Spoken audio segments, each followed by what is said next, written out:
اعوذ باللہ من الشیطان الرجیم بسم اللہ الرحمن الرحیم نحمدہ ونصلی علی رسولہ الکریم اما بعد السلام علیکم ورحمۃ اللہ وبرکاتہ۔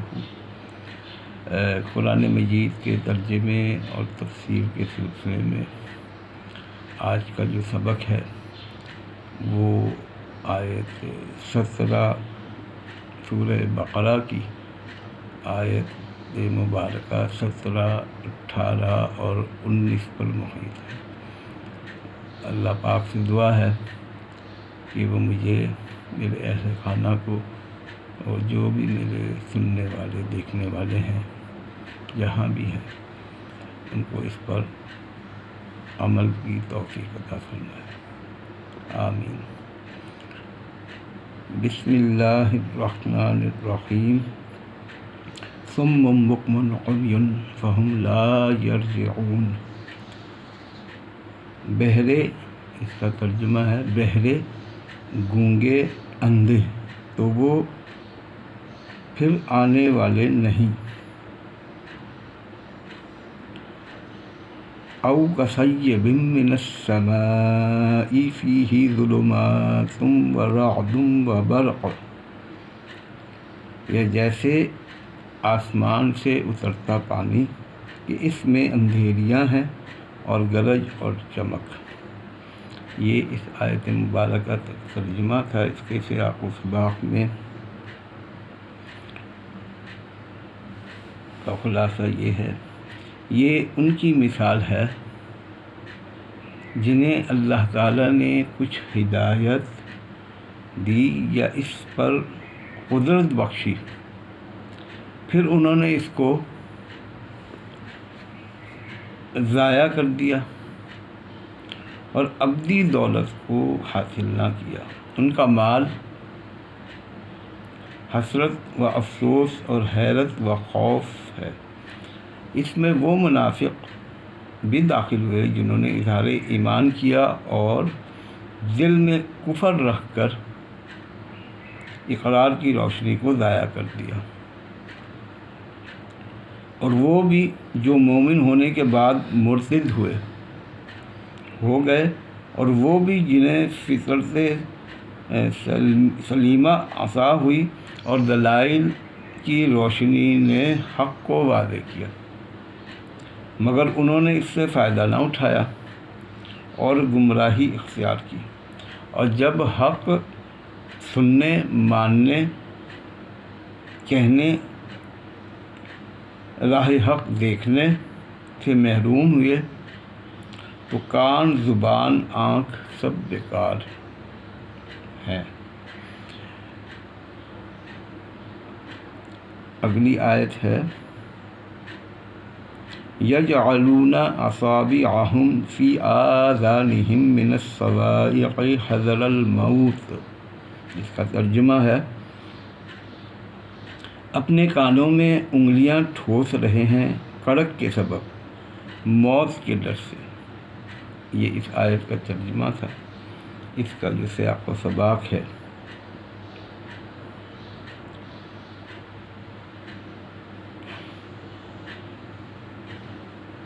وہ میں آپ کو بیان کرتا ہوں۔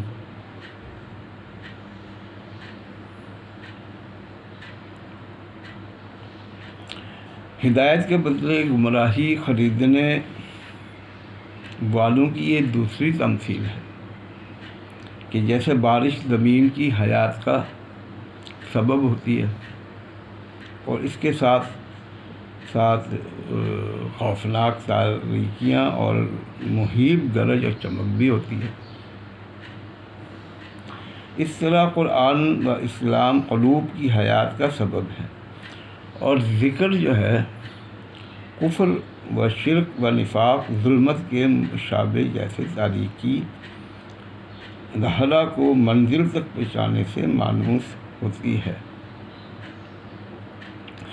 اس کا یہ تو تھوڑا سا سیاق و سباق تھا۔ اس کا شان نزول اس آیت کا اس طریقے سے ہے، یہ جو آیت نازل ہوئی ہے، منافقوں میں دو آدمی حضور صلی اللہ علیہ وسلم کے پاس سے مشرکین کی طرف بھاگے، کہ آپ کے پاس سے مشرکین کی طرف بھاگے اور راہ میں یہی بارش آئی جس کا آیت میں ذکر ہے۔ اس میں شدت کی گرج، کڑک اور چمک تھی۔ جب گرج ہوتی تو وہ اپنے کانوں میں انگلیاں ٹھونس لیتے، کہیں یہ کانوں کو پھاڑ کر مار نہ ڈالے۔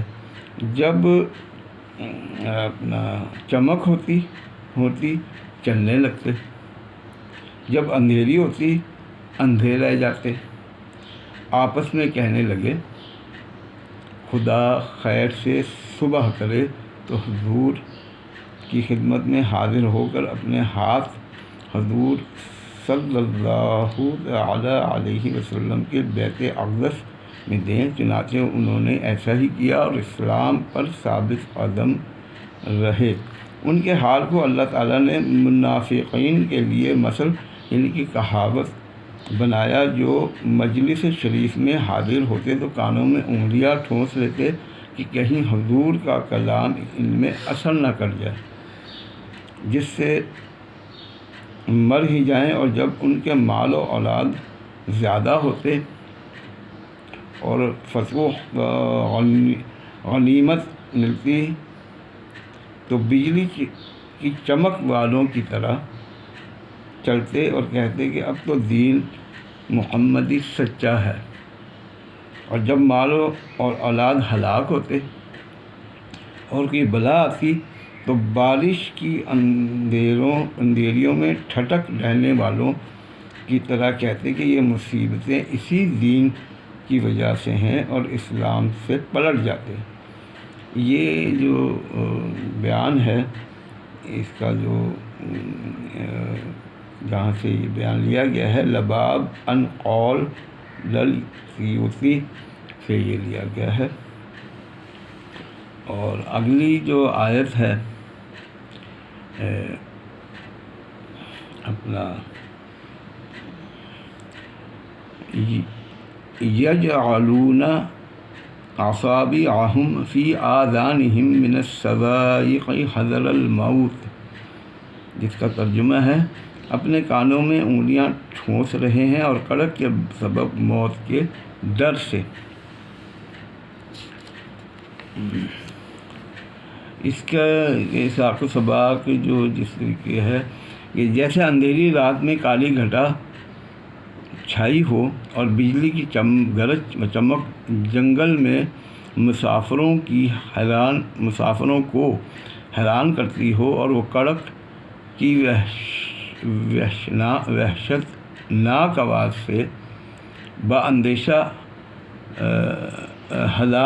ہلاک کانوں میں انگلیاں ٹھونستے ہوں، ایسے ہی کفار قرآن پاک کے سننے سے کان بند کرتے ہیں، اور انہیں یہ اندیشہ ہوتا ہے کہ کہیں اس کے دل نشین مضامین اسلام اور ایمان کی طرف مائل کر کے باپ دادا کا کفری دین ترک نہ کر دے۔